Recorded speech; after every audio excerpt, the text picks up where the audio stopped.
네, 마음 들고 담는 중도층을 위한 중도층이 사랑하는 방송 정치 컨설팅 스토브리그입니다. 오늘도 화요일 오전 10시에 생방송으로 찾아왔습니다.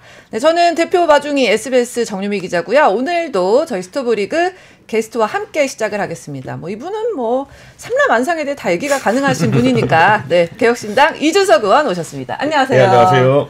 박수 한번 일단 치고 시작해볼까요? 네. 금배지 달고 안 달고 오셨네? 안 달고 왔어요. 들고 다니는데 네. 들고 달면은 빠뜨릴까봐. 너무 귀해서 그런 건가요? 그게 초강력 자석이라 가지고 네. 예전에 갔는데 갑자기 배지가 사라진 거예요. 어머. 그래서 어디 갔나 봤더니 제가 차를 할 때 안전벨트 이렇게 올리잖아요. 네. 안전벨트에 가서 붙어있더라고 보니까. 그래서 지금 이틀 동안 찾았는데 그런 일이 발생할까봐. 알겠습니다. 귀해서. 잃어버리면 3만 원 내고 쏘셔야 돼요. 3만 원만 되면 됩니까? 예. 그 정도는. 5일차인가요 오늘이? 예. 저 스토브리그 오신 거는 진짜 총선 끝나고 처음이니까. 근데 그렇습니다. 저희가 노린 건 아니었는데 보니까 1회 때 나오시고 30회, 50회, 오늘 70회. 이렇게 또 역사를 쓰고 계십니다. 저희 스토브리그 역사를 최다 출연자세요. 다행입니다. 그리고 아직까지 스토브리그 이 시청자분들 중에서 당원 가입 안 하신 분이 있다면은 개혁신당 홈페이지에서 당원 가입해 주시면 네, 오렌지가 되시는 홍보까지. 자, 다음에 90회도 아마 나와 주실 거라고 믿으면서. 요즘 웬만한 방송은 천하람 원내대표에게 떠밀고 있습니다. 저희 3주 전에 나왔다가. 그래요? 네. 안 되겠네. 아무튼 저희 스토브리그 양대 기둥도 소개를 해야죠. 이분은 영원한 준석 파파? 박성민 정치 컨설팅 대표. 자, 그리고 이분은 사실 이준석 의원을 좋아해요. 좋아하는데. 그쵸? 아니, 이 의원한테 물어보고 싶은 게 예를 들어서 1부터 10으로 치자면은 제가 생각할 때는 한 상위 20에 우호적인 걸로 속한다고 생각하거든요. 내가 생각할 때는. 이 대표 어떻게 생각하실지 좀 궁금한데. 근데 상위 1%가 계시니까 상대적으로 자꾸 이렇게 제가 이게 좀 아닌 것처럼 이렇게. 아니, 근데 나는 내가 왜 준석 파파가 된지를 모르는 사람이에요. 그동안 방송을 돌려보시면 됩니다. 특히 몇 회더라? 되게 있었는데. 아무튼 원래 정치를 중도적으로 정상적으로 보면은 이준석 팬이 됩니다. 또 이렇게. 아니 아무튼 우리 윤 실장님은 항상 이준석 이슈에서는 억울하신 측면이 좀 있는. 네, 오늘은 또 애정어린 컨설팅을 해주시면서 그런 좀 얘기를 좀 다른 얘기. 두 분이 좀 보수 유튜브 이런 것도 많이 나가고 하세요. 그래서 중화를 좀 시켜야지. 불러주지도 않을 뿐더러. YTN 아침 라디오 많이 나가세요. 진짜 제가 불렀을 때 내가 어떻게 할지는 잘 모르겠는데 부르지도 않아요. 부르지도 않는다. 이미 너무 중도로. 최고의 실력자들 안 부르는 건 뭐지? 아니 진짜 아까 오늘 며칠째죠? 시작한지? 국회? 닷새째? 5일째네요. 5일째. 느낌이 어떠십니까? 근데 처음에 보니까 30일 이렇게 해가지고는 국민의힘 의원들 자기들끼리 연찬회라 가고 그래서 지금까지 개점 휴업 같은 느낌입니다. 아직은. 상임위는 결정되셨어요? 그건 우원식 국회의장님의 대자 대비하심에 의존해서. 근데 이제 신청을 하잖아요. 국토위 교육위 그다음에 과방위. 그래가지고 저를 아껴주신 많은 분들이 또 방송 관계자분들은 과방위에 가라. 그리고 지역 주민들은 국토위 가라. 그리고 또 제 지지자층에서는 교육 문제 그렇게 하고 싶었는데 교육이 가라. 근데 다 제 선택권이 아닙니다. 대자 대비하신 우원식 의장님의 선택에. 지망을 1, 2, 3지망 1, 2만 했는데 요즘 들어보니까 국토위는 언제나 그렇듯이 항상 인기 상임이고 그다음에 교육이랑 과방위는 지원이 거의 없다 그래요. 지원이 없어요? 특히 국민의힘 의원들이 과방위 아무도 안 가려고 그런다. 부담스러우니까 지금. 가서 할 일 뻔하잖아요. 그리고 지난번에 국민의힘 과방위 하신 의원님들이 21대 때 거의 올락선일걸요. 그래요? 역할이 그런 건데 어떻게 하겠어요. 의정활동을 하면은 지역을 위해서 뭘 하든지 아니면은 폼나는 걸 해야 되는데 맨날 하는 게 언론장악에 이렇게 이거 갖고 싸우고 이러니까. 그렇구나. 우원씨 세팅은 완료되셨어요? 저보다 어린 분들로 전원. 다 8, 90년대생 이렇게 되는 건가요, 그럼? 다 4급 보좌관 두 분은 이제 국회 경험이 좀 있는 70년대생이고요. 네네네. 5급부터는 전부 다 90년대생. 90년대생들로. 그리고 80년대도 최근에 아니고. 또 입법 보조원까지 저희가 이제 지망하는 분이 있어가지고 왔는데 2005년생. 20년 차이. 아니 근데 이준석 의원도 인턴을 몇 살 때 했어요? 제가 대학교 1학년 때 첫 방학 때 했죠. 그때 얘기했나 옛날에? 그럼 2005년생 지금 비슷한가요? 똑같죠 거의. 똑같죠.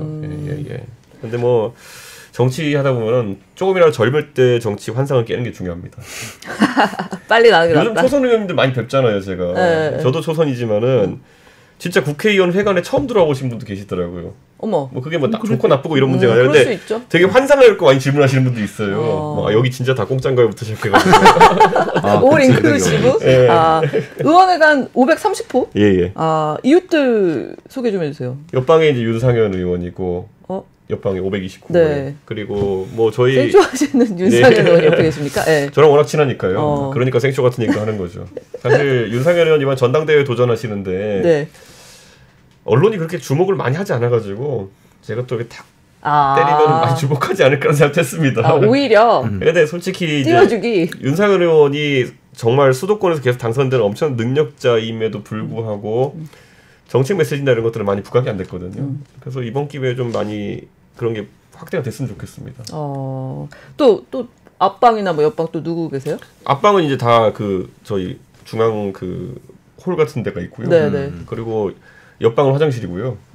그러면 이웃이 뭐 네. 유일한 이웃이군요. 윤상현 의원이 거의. 저 뒤로 돌아가면 이제 천하람 의원실, 뭐 그리고 이쪽에 보면 뭐 이주영 의원실 있고, 그리고 또 저기 윤상현 의원 옆으로 가면은 저 건너뛰면은 최민희 의원실 있고. 아니 그래서 소문으로는 뭐 5층이 제일 핫하다 그러더라고요. 뭐 김기현 황운하조도 있고. 그러니까. 네. 아니 아까 말씀하셨는데 천하람 의원 3주 전에 나왔어가지고 저희 그때 진짜 재밌지 않았어요?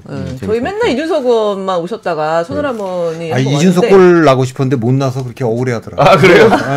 근데 요즘 천하람 의원이 제가 방송을 다 떠밀다 보니까 거의 만담의 이게 레벨이 갈수록 좋아지고 있어요. 너무 웃겨가지고 저는 약간 무슨 생각이 들었냐면은 이준석은 좋겠다 이런 천하람이 옆에 있어서 약간 이런 생각이 들더라고요. 제일 그런데 우리 팀에서 제일 야심가기 때문에 천하람 의원이랑 제가 술 마시면은 이준석을 뛰어넘겠다가 천하람의 목표이기 때문에 가장 부담 가는 후배입니다. 술은 누가 더 잘합니까? 근데 생각보다 둘이 그렇게 막 술을 죽을 때까지 마셔본 적 없네요. 그거는. 알겠습니다. 예전에 저희가 의원 되자마자 바로 저희를 또 술 한잔 사겠다고 초대한 사람이 윤상현 의원. 그래서 윤상현 의원 천하람 그다음에 이주영 이렇게 해가지고 이주영까지 했는데 그게 아마 저희 1차 의원총회였을 겁니다. 영입 대상입니까? 네, 주체가 윤상현 의원. 그러니까 윤상현 의원이 그렇게 후배들을 잘 챙겨요.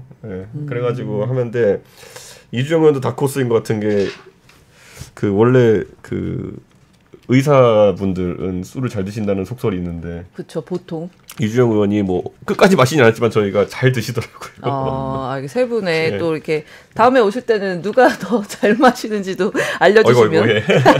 자, 그러면 이제 본격적으로 현안 특구로 들어가 볼게요. 저희가 오늘 약간 70회 맞아서 약간 개편이 있습니다. 네, 그래서 먼저 스토브리그 전반전을 시작해 보겠습니다.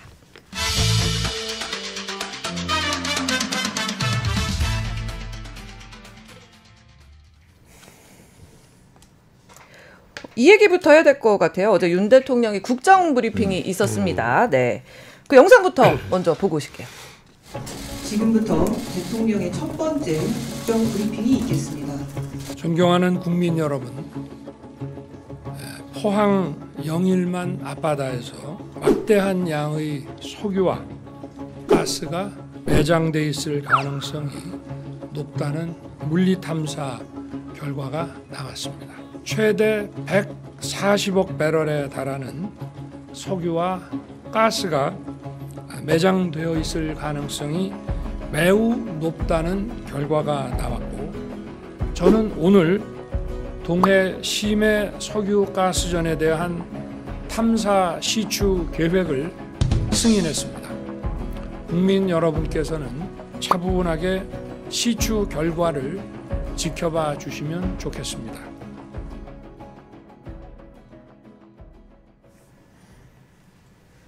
그 대통령이 처음으로 이제 국정 현안 브리핑을 한다고 해서 무슨 내용이 나올까 이게 예고가 돼 있었던 게 아니기 때문에 진짜 궁금했는데 석유 얘기가 나올지는 진짜 상상을 아무도 못했던 것 같아요, 그렇죠?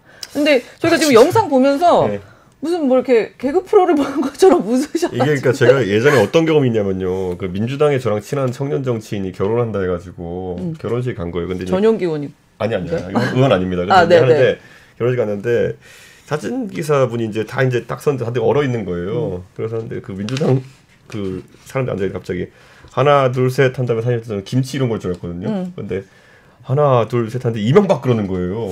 근데 갑자기 다 웃는 거예요. 그러니까 저는 그때 이해가 안 갔거든요. 약간 민주당에 약간 그런 문화가 있는지 몰랐는데 그냥 웃자고 한 거겠지만은 요즘 제가 봤을 때는 그 윤석열 대통령 사진만 봐도 저 약간 웃는 그게 있어요. 어떤 의미의 웃음이죠, 이거? 그러니까 약간 허탈함도 있고요. 아니, 저분 어쩌다가 저렇게 이제 저는 다 기억하잖아요. 네. 그러니까 희노애락을 다 봤잖아요. 그러니까 대통령이 지금은 정제된 모습은 밖에 나오시지만은 그 굉장히 막 뭐든 할 수 있다라고 술자리에서 하시던 모습부터 시작해가지고 그다음에 뭐 내가 얘는 잡아먹어서 아는데 뭐 이런 거 막 패기 있는 모습 그리고 막 또 지지율 떨어지면 고뇌하는 모습 다 봤잖아요. 네. 근데 저 영상은 제가 봤을 때 뭐냐면 뭔가 되게 뭐 첫 번째 무슨 국정 브리핑 해가지고 해야 되는데 본인도 별로 자신감이 없어 보여요. 자신감이 없다. 네. 아니 이게 검사로 계실 때는 보통 저런 거 할 때 보면 저런 거 나오면은 저런 게 사실 좀 사기랑 이런 게 경계선에 있는 거잖아요.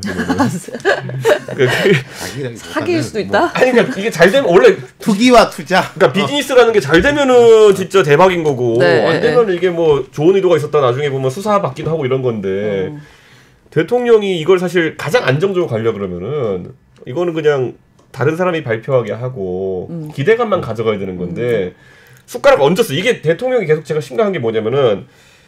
제 생각에는 부산 엑스포 잘 됐으면요. 이거 대통령이 앞장 안 서도 국민들이 좋아했을 겁니다. 근데 부산 엑스포에 꼭 숟가락을 얹어요. 그러니까 모든 걸 숟가락을 얹는 게 이제 기본이 돼가고 있거든요. 네. 저는 이거 약간 너무 다급하신 거 아닌가. 저는 이거는 절대 숟가락을 얹을 건 아니었다고 봅니다. 그러니까 산자부 장관 정도 발표했으면. 그러니까 예전에 그 영일만 석유라는 게 옛날에 박정희 대통령 시절에도 있었고 그때 뭐 조갑재 기자가 다 캐고 이랬는데.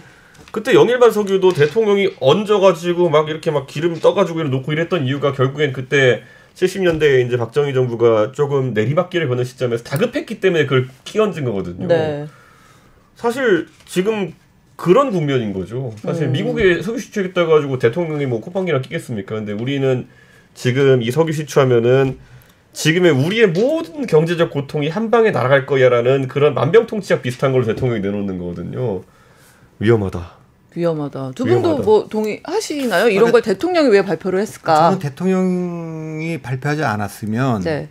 뭐 좀 더 신뢰감이 있었을 것 같아요. 그리고 이제 대통령이 마지막에 당부로 국민 여러분 차분하게 우린 다 차분한데 본인이 안 대통령만 차분하지 않으신 것 같은 느낌을 주고 있고 이제 그게 이제 메신저가 거부되니까 메시가 안 들어오고 있는 거 아닙니까? 그러니까 지금 윤 대통령의 가장 큰 뭐 지금 비극이랄까 이거는 대통령 한 지 2년이 됐는데 대통령 이미지가 안 만들어지고 있는 거예요. 네. 그러니까 대통령 이미지라는 게 뭐 몇 가지가 있는데 용산에 있었으면 좀 만들어졌을 거 매일 뉴스 청와대에 있었으면 그 뭐 푸른 기아가 나오고 막 이러면 대통령처럼 느껴지잖아요. 근데 그 용산으로 옮기고 도스태핑하는 과정에서 그 권위주의를 버린다 그랬는데 권위주의를 버린 게 아니라 권위를 버린 것처럼 돼버린 게 하나 있고 외교를 이렇게 많이 하는 대통령이 없거든요. 네. 나토도 갔다 오고 뭐 캠프 데이비드에서 한미일 정상회담도 하고 이번에 얼마 전에 한중일 그다음 지금 아프리카 정상들이 지금 우리나라에 지금 다 들어와서 지금 정상회담 하고 있거든요. 네. 근데 보통 이렇게 정상회담을 많이 하면 세 가지 때문에 이제 지지율이 올라가요. 첫째는 대한민국을 대표해서 국가대표가 외교를 한다. 이런 게 하나 있고 좀 애국심들이 좀 발동을 하죠. 두 번째는 주목 효과입니다. 대통령이 이런 큰 행사를 할 때는 다른 것들은 다 좀 조용하고 딱 대통령 스포트라이트만 받게 하고 그다음에 의제 효과가 있는데 이 대통령은 이 세 가지를 거의 활용을 못했어요. 그러니까 노이즈가 너무 심해서 순방을 가서 중요한 행사할 때는 뭐 때로는 부인 때문에 그러기도 하고 심지어는 제가 이해가 안 가는 건 대통령이 무슨 중요한 외교 활동을 하러 갈 때 보면 당 대표는 반대 방향으로 또 외교 활동하러 또 가고 또 뭐 원내대표 경선도 이번에 혁신 이뇨한 위원장도 위원장 발표하는 날도 내가 보니까 그날도 뭐 그게 정상적이면 누가 이렇게 그 홍보하는 분들이 다 정리를 해야 되는데 그걸 안 하는 것 같아요.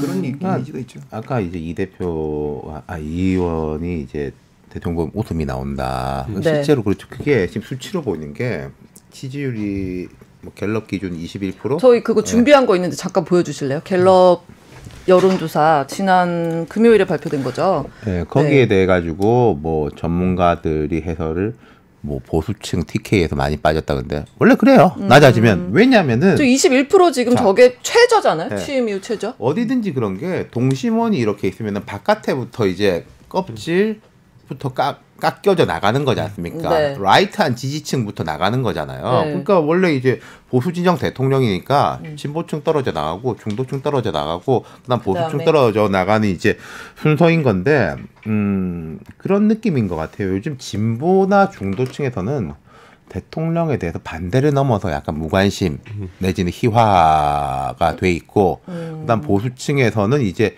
화가 나는 거죠. 그게 약간 이제 이런? 진도가 늦은 거죠. 네네. 말하자면은 여기서 뭐 보수층까지도 무관심으로 가면은 거의 그게 정권들이 이제 몰락하는. 그러니까 20%대도 무너질 수 있는. 그렇죠. 뭐 박근혜 대통령 탄핵 직전이라든지 뭐 이유에 다양합니다만은 노무현 대통령도 한때 되게 낮았던 네. 거의 한 자리 육박했던 때가 있는데 그때는 자기 지지층마저도 반대를 하는 게 아니라 희화화. 되고 무관심해지는 경우인데 그런 거고 두 분 앞에 말씀하신 데 대해서 제가 뭐 동의하는데 최근에 대통령의 큰 문제점을 보면 제가 생각할 때 이런 거예요. 내가 이렇게 하면 사람들이 좋아하겠지. 네.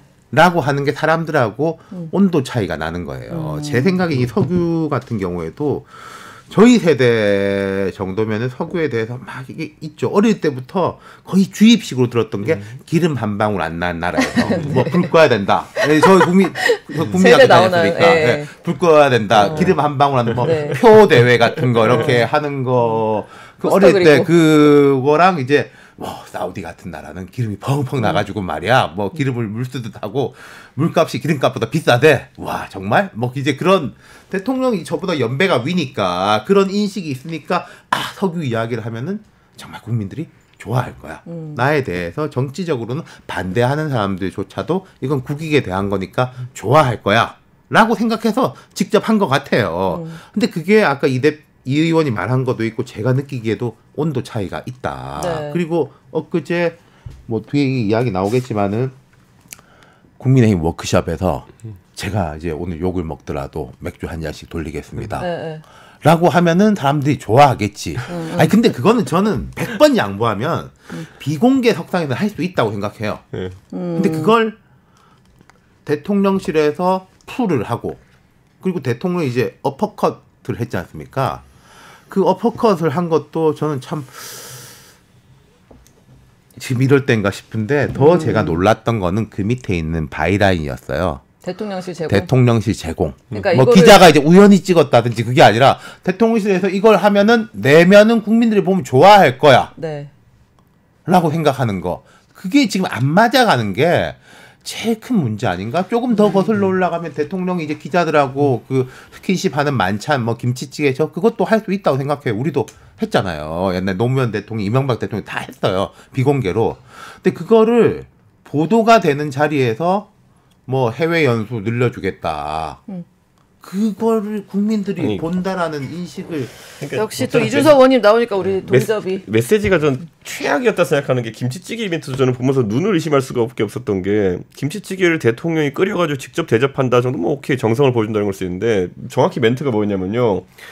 제가 오늘 우리 주방장한테 정확히 레시피를 전달해서 만들어 왔습니다라는 거예요. 그러니까 그 호텔 셰프 출신일 거고 그 용산 주방장이면은 그 사람한테 레시피를 전달해 와서 그 사람이 만들어 왔다는 건 이게 무슨 음식인가 싶은 거예요. 이거는 그러니까 김치찌개 레시피가 본인이 레시피를 제공했다. 그 김치찌개 레시피가 참 다양하기 어려운 요리인데 이걸 이제 크게 써가지고 또 분명히 메시지 방점은 내가 국자를 좋고 끓였다가 돼야 되는 것인데 내가 레시피를 전달해서 호텔 주방장 시켜가지고 만들어 왔다가 되는 거예요. 그게 용산 주방장인지 호텔 주방장인지 그래서 약간 뭔가 괴가 이상하다라는 느낌이고. 그러니까 내 이야기한 게 이렇게 하면 사람들이 좋아할 거야라고 생각해서 하는 거잖아요. 근데 그 사람들이 좋아하지 않는 행동을 이분은 좋아할 거라고 생각하는 이 괴리감. 세 분의 얘기를 들어보니까 이게 뭐 국정 현안 브리핑을 이제 앞으로도 계속 한다고 하는데 그런다 한들 이게 지지율에 도움이 될 것 같지가 않네요 지금. 그러니까 지지율은 반등할 것 같지가 않고 더 떨어질 가능성이 있는데 지금 이제 아까 좀 전에 저 발표도 대통령이 하나 따로 분이 했으면 좀 더 낫을 거예요. 네. 근데 제가 이제 그 대통령이나 대통령실의 정무 감각과 홍보 감각이 이렇게 안 좋은 경우는 제가 기억도 안 나요. 어느 정부랑 비교해도 이 정도까지는 아니었어요. 그러니까 뭐 메시지뿐만 아니라 이미지, 네. 그다음에 그러니까 하여튼 정부적 판단, 홍보 이런 게 엉망인데 이 엉망인 게 결정적으로 망가뜨리고 있는 게 국민들이 대통령으로 안 봐요. 대통령의 이미지를 못 갖게 만들고 있거든요. 그러니까 이런 상태는 그런 상태에서 아까 그 연찬회 때가 너무 안 좋았던 게 네. 그 두 군인의 비극적 죽음에 대해서 단순한 거거든요. 왜 처음에는 이런 일이 나서 죽게 됐는지가 알고 싶다. 이건 경찰에 수사하면 되는 거예요. 너무 단순한 사건이니까. 근데 이게 굉장히 커져 버렸잖아요. 두 번째는 그 뭐 저 신병인데 야, 그날 연결실 날 아무리 연찬회가 있어도 술을 마실 생각으로 어떻게 하지? 그건 제 있을 수 없거든요. 그러니까 비공개적으로 있을 수 있는데 공개적으로 나가고 있는데 그만큼 둔감한 거예요. 둔감하다는 건 뭐냐면 대통령처럼 보지 않는다는 건 대통령은 사람들이 갖고 있는 일반적인 게 있어요. 무조건 전화는 비하기로 쓰고 말도 절제해야 되고 공개된 거는 딱 공개될 것만 공개하고 이래야 되는데 이분은 그냥 일반 전화로도 전화를 하고 막 벗어나는 거 아니에요 지금. 저는 그러니까 저는 이런 거는 할게요. 제가 대통령이 지금 이제 지지율이 계속 낮게 유지되니까 우선 첫째는 원인 진단을 못 하고 있는 가장 큰 문제죠. 그러니까 그런 거잖아요. 예전에 보면 전에 쫓고 나가지고 24까지인가 20일까지인가 계속 갔던 적이 있어요. 그때 그거에 대한 진단은 전에 쫓고 갔으니까 저 때문이라고 생각하면 되잖아요. 근데 그게 아닌 거예요. 그러니까 진단이 틀리니까 참모들이 옆에서 이상한 걸 자꾸 하라고 시키는 거예요. 이준석인 변수가 아니고 사실 이거입니다. 그럼 이걸 하십시오. 의사가 진단이 틀렸는데 처방이 어떻게 제대로 되나요? 첫째가 그거고 두 번째로는 이제 이게 고착화되다 보니까 한탕주의가 횡행하고 있는 거예요. 한 방에 끌어올릴 걸 자꾸 찾는 거예요. 저 냉정하게 지금 만약 제가 용산에 만약에 저한테 돈 주고 뭐 컨설팅 해달라 그러면은 네. 맨입을 안 해줘요. 근데 제가 돈 주고 컨설팅 해달라 그러면은 점수 잘 겠다면서 가야 돼요. 지금은 하락기기 때문에 잘 겠다면서 가야 돼요. 당장 제가 물어본다면 오늘 6월 4일인데 6월 6일에 뭐가 준비되어 있습니까?부터 저는 얘기할 것 같아요. 안 그래도 그거 요청드리려고 그랬거든요. 저희 그 콕설팅이라고 네. 정말 콕 집어서 대통령이 지금 지지율을 1%라도 올리려면 이것만은 해라. 아니면 그러니까, 이것만은 하지 마라. 그러니까 예를 들어 지금 이런 거죠. 지금 하는 이런 게 뭐냐면 기름도 그렇고 뭐 이것저것 계속 하는 게 뭐냐면은 뭐 김정수 특검 이런 거 사전한 것도 뭐냐면은 70대, 60대 후반 이상의 70대 이상의 이제 지지층을 붙들어 놓겠다는 의도예요. 네. 그분들이 봤을 때 막 이제 관성에 따라 가지고 석유 이런 거 아니면 김정숙 이런 건 그냥 기초적인 반응을 하게 만드는 거거든요. 네. 근데 그것도 그 방법 중에 제일 질 낮은 방법들을 쓰고 있는 거예요. 질이 낮은 방법. 그러니까 예를 들어 60대 이상이 반응하는 게 여러 개가 있잖아요. 아까 말했던 김정숙, 네. 이재명, 그래 뭐 여기 석유 뭐 이런 거 있으면은 차라리 현충일에 대통령이 멋있는 이벤트를 해도 반응을 해요. 예를 들어 예전에 보면 문재인 대통령 홍범도 장군 유해봉원 할 때 저 그냥 그때 제가 야당 대표였지만은 멋있었어요. 뭐가지고 밤에 비행기 딱 그 공중급유기에 싣고 와가지고 뭐 전투기 다 출동시켜가지고 장군님의 유엔 저희가 여기부터 모시겠습니다 한 다음에 딱 하고 다 연출된 거였지만은 그런 거 보면 울컥하거든요. 그런 게 제가 봤을 때는 똑같은 지지층 60대 후반 70대 지지층 공략하기 위한 가장 적극적인 방법이거든요. 그거 하면 아마 한 5일 동안 대통령 하면서 눈물 흘리는 사람도 있을 거예요. 근데 그게 아니라 가장 그 똑같은 대상인데 말초적인 거. 김정숙, 이재명, 그다음 뭐 이런 거 석유 이런 걸 하고 있으니까 전 6월 6일부터 제대로 준비해라. 호국 보훈의 달을 좀 잘 활용하면 좋겠네요. 저는 가가지고 예를 들어서 제가 대통령 처음에 후보됐을 때 대통령 후보한테 했던 얘기 있었어요. 그 보면은 지금까지 대통령 후보들 되면은 항상 현충원 가가지고 그 큰 문 있잖아요. 거기서 동작동에서 걸어 들어온 모습 이런 걸로 시작하고 하는데 그게 아니라 대전 현충원 가가지고 정말 주목받지 못했지만 아니면 계급이 높진 않았지만은 나라를 희생하신 분들 한 분씩 하고 뭔 컨셉 잡으려면 할 게 너무 많아요. 도란드리고 할 수 있는 거. 근데 네. 그런 거 안 하고 이제 뭐 한탕 하려고 그러다 보니까 야 큰 거 갖고 와라 그러니까 석유요 이런 거 되는 거예요. 근데 지난번에 보니까 그 얘기 나와서 얘기인데 5.18? 광주에 가서 5.18 그 얘기 좀 해주시죠. 995기.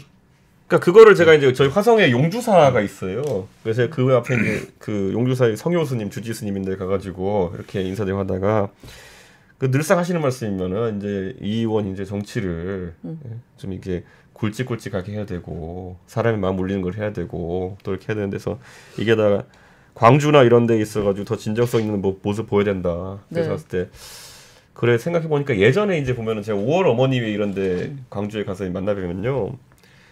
그 항상 앞줄에 이제 윤상원 열사부터 해가지고 우리가 기억하는 열사들 묘역에 가보면 꽃도 많고 많은 분들 방문하고 이렇게 하는데 뒤쪽으로 갈수록 이제 좀 인적이 뜸해요. 그런 곳들을 꼭 챙겨줬으면 좋겠다라고 5월 어머니에서 얘기하신 적이 있어요. 그러면 한다면 어떻게 할까? 아예 그냥 다 가자.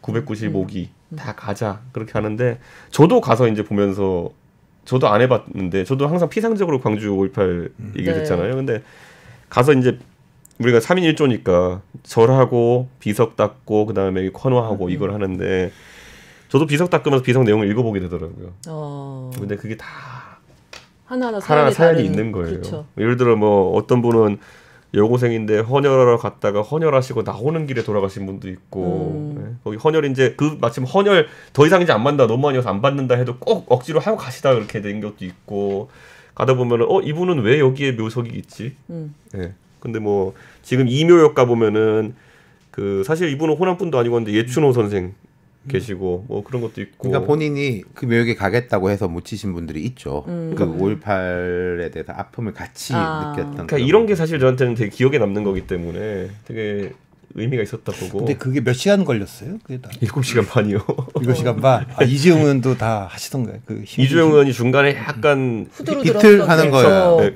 휘청해가지고 그때 천하람이 그 줄을 대신해서 이제 천하람이 하고 근데 천하람도 휘청.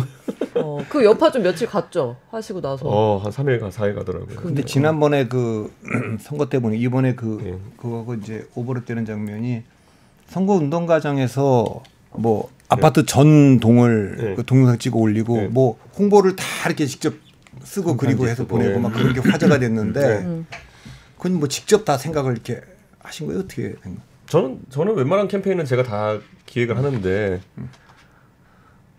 이제 머리는 더 안 들어가고 진짜 노력으로 이제 해야겠다는 생각이 들 때가 몸으로? 네, 몸으로 진짜 진정성을 보여주는 건 이제 몸으로 가야 될 것 같다.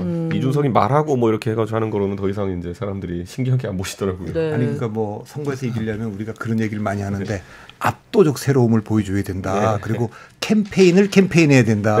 근데 지난 총선 때 보면 하여튼 그 화제성, 캠페인 자체가 캠페인이 돼버린 그런 건 좀 된 것 같아요. 근데 그게 이어서 선거 당선되고서 광주에 가서도 연속된 거를 보면서 확실히 그런 거는 뭐 대표님 뭐 같이 하신 거 아니야? 조언? 저는 그런 거 잘 대표님은 사실 제가 방송을 제가 즐겨 보는데요. 정말 제 마음을 잘 이해하고 이렇게 평론하시는 것 같긴 한데 캠페인은 저는 이렇게 생각해요. 캠페인이야말로 제 스스로가 잘 할 수 있는 것과 없는 걸 잘 알거든요. 그렇기 때문에 저는 캠페인은 제가 많이 기획하는 편이고 이번에 사실 그래서 제가 그걸 하고 보니까 이제 이번에 허은하 대표가 당선됐잖아요. 허은하 대표가 이제 뭐 할지 고민하고 있어가지고 슬쩍 제가 가서 부산에는 유엔군 묘지가 있습니다. 거기를 제안하셨습니까? 근데 2,500기 가까이 되더라고요. 근데 사실 허은하 의원도 되게 그런 걸 열심히 한 스타일이에요. 네네. 네. 원래 제가 대표할 때 제 대변인에서 그런지 몰라도 다 보고 이제 그런 게 캐드화돼가지고 그때도 왜 특검 표결할 때 국민의힘 의원들 이름 다 불렀잖아요. 그렇죠. 이번에도 보면은 그 허은하 의원이 대표되고 나가지고 대구랑 포항 가가지고 현수막 직접 달고 왔거든요. 이제 사다리 올라가가지고. 네. 근데 다들 몸으로 이렇게 보여주시는. 저는 몸으로 때우는 개혁신당. 역시 또 우리 이준석 의원이 오셔가지고 오렌지들이 많이 모여셔서 벌써 이제 5,000명을 저희 간만에 오늘 또 간만에 1만 또 찍어보고 싶은 욕심이 좀 생기네요. 아까 그 이야기로 조금 돌아가서 하면은 요새 윤 대통령 보면서 제 공부가 많이 돼요. 이러면 안 되는 거를 반면교사도 되니까. 그리고 역대 대통령이 이랬었다. 그러니까 늘 뭐 이준석 의원도 마찬가지일 거고 개인적으로 저도 마찬가지인데 내가 보여주고 싶은 거하고 사람들이 좋아하는 거는 다 누구나 좀 괴리가 있어요. 있기 마련이에요. 근데 이제 이걸 100% 사람들이 보고 싶어하는 것만 보여주는 것도 이상해. 그건 나를 상실하는 거기 때문에 어떻게 균형점을 맞출 것이냐. 그리고 좀 포장을 잘할 거냐. 또 운때가 맞는 경우도 있고 제가 생각할 때 문재인 정부 때 제일 훌륭한 메신저는 문재인 정부 5년 동안 정은경 질병관리본부장이었어요.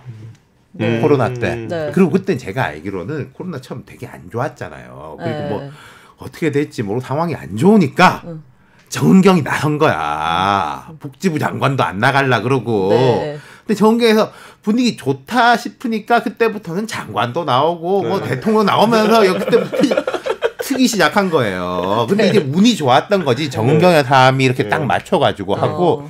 그리고 오바마 대통령 같은 경우에 사람들이 보기 좋아하는 걸 많이 줬지 않습니까? 뭐 예컨대 그 히스패닉 청소하는 분하고 대통령의 주먹 악수 같은 거 하는 거. 근데 이 오바마는 어떤 게 또 있었냐면 그런 데 대한 감각이 탁월한 사람이기도 하지만은 피터 수자라는 전속 사진가가 있어요. 하루 종일 따라다니면서 사진 찍는 거예요. 그 중에서 골라서 내는 거야, 수자가. 근데 아까 이제 윤 대통령이라든지 김건희 여사의 이제 전속, 제가 가끔 이제 용산 대통령실 들어가고 홈페이지에서 이런 거 보거든요.